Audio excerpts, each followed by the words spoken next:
Ever heard of a guy named Puff Daddy? Who hasn't? These days he goes by Diddy, I think, right? Yeah, Diddy, P. Diddy, Sean Combs. Right, right. It's like he's got a new name for every decade. And a new venture for every other week, it seems like. Yeah. But seriously, today's deep dive is on Diddy. We're going from the streets of Harlem all the way to a hip-hop empire. I'm talking music, fashion, you name it. This guy's impact is everywhere. It's crazy. Right, so we're talking about way more than just music here. It's about resilience, ambition. Diddy's story is basically the American dream hip-hop edition told over, like, 3 decades. And I think what's so fascinating is that he's one of those rare figures who's managed to stay relevant. Exactly. So to really dig into this, we're tapping into an episode of the Viral Pulse podcast called Se Pegó el Texto. And trust me, they get into it. We're talking childhood in Harlem, losing his father tragically young. That part really stuck with me. When you hear about his childhood, the odds were stacked against him. No kidding. So how does this kid from Harlem end up at Howard University? Not exactly the typical rapper origin story. Yeah, you don't see too many hip-hop moguls with that on their resume. It's interesting, though, because even though he didn't graduate, you can tell that experience must have had some kind of impact. Oh, absolutely. I mean, think about it. The connections he was making, the things he was exposed to, that's got to shape your perspective. Totally. But the real turning point, the one that set everything in motion, was the internship at Uptown Records. That's where the education really began. Uptown. They were killing it in the early 90s. Exactly, shaping the sound of hip-hop, and Diddy lands himself right in the middle of it all. He wasn't fetching coffee either. This wasn't some fluff internship. No, he was soaking up everything like a sponge.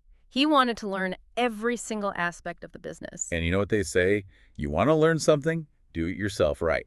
So boom, Bad Boy Entertainment is born. And it was like the entire game shifted. Suddenly there's this new sound, this new swagger. And the artists, man, Biggie, Faith Evans, Craig Mack, he had a knack for finding talent, that's for sure. Oh, without a doubt. And let's not forget his own music. I mean, No Way Out, that album was massive. It transcended hip-hop, you know. Oh, I remember. Multi-platinum Grammy win. It was a cultural phenomenon, and it solidified his place as more than just a producer, more than just a CEO. He was a star in his own right. And this is where things get, well, complicated.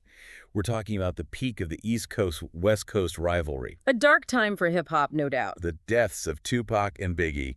It was a gut punch to the entire music world. And you can't tell Diddy's story without talking about that. It's intertwined with his own success. Totally. I mean, he lost a friend, a collaborator.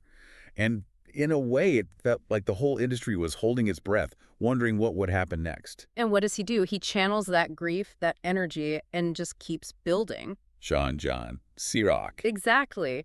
He goes from music to fashion to liquor, this sprawling empire. It's crazy. Like he could predict the future or something. He just always seemed to be one step ahead. That's what makes his story so compelling.